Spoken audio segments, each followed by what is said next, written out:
Hello everyone, this is doctor Jayashree from Chennai.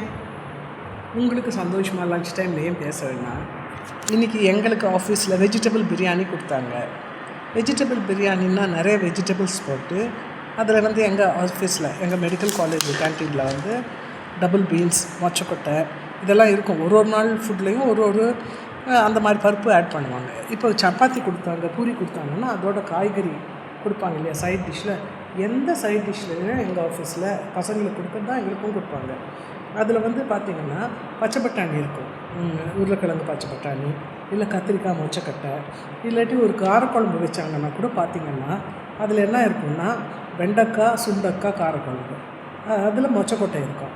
இப்போது beetroot சமைச்சாங்கன்னா வெறும் beetroot மட்டும் இல்லை, அதில் பார்த்திங்கன்னா நீங்கள் பீட்ரூட்டோட மூக்கடலை போடுவாங்க, சென்னான்னு சொல்லுவீங்க இல்லையா, சிக்கன் பீ அது போடுவாங்க.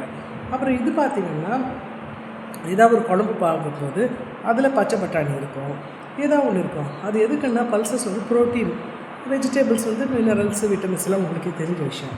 ரைஸ் கார்போஹைட்ரேட், ரசம் வந்து உங்களுக்கு ஸ்டிமுலண்ட்டு, நல்ல டைஜஸ்டன்ட், கார்மினேட்டிவ்னா அது பெருங்காயம்லாம் போட்டால் நல்ல காற்று பிரியும் இல்லையா. இதெல்லாம் டயட் நல்ல ஃபுட்டு.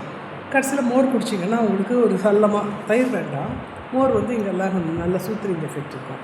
ரசம் ஒரு கப் குடிச்சிங்கன்னா அது ஒரு சூப் குடிச்ச எஃபெக்ட் இருக்கும். அப்பளம் பப்படம் மாற்றி வைப்பாங்க. ஸோ சாப்பிட்றதுக்கும் வசதியாக இருக்கும், ஃப்ரெண்ட்ஸோட சேட் பண்ணிட்டு சாப்பிட்றதுக்கு இன்ட்ரெஸ்டிங்காக இருக்கும். நீங்களும் அந்த மாதிரி தினம் ஒரு பல்ஸ் ஆட் பண்ணிக்கோங்க, தெம்பாக இருப்பீங்க, சந்தோஷமாக இருப்பீங்க. ஃப்ரூட்ஸ் வீட்டுக்கு போய் சாப்பிட்டிங்கன்னா மொளன்னு இருப்பாங்க. 2 ஃப்ரூட் வந்து உங்களுக்கு ஹாப்பி கொடுக்கும். ஹாப்பி ஃப்ரூட்ஸ் வந்து பொமோகிரானேட்டும் நான் சொல்லி கொடுத்துருக்கேன் உங்களுக்கு. இன்னொன்று பனானா சாப்பிடுங்க, ஹாப்பியாக இருங்க, ஹெல்த்தியாக இருங்க, சந்தோஷமாக இருங்க. அடிக்கடி என்கிட்ட பேசுங்க. பாய்.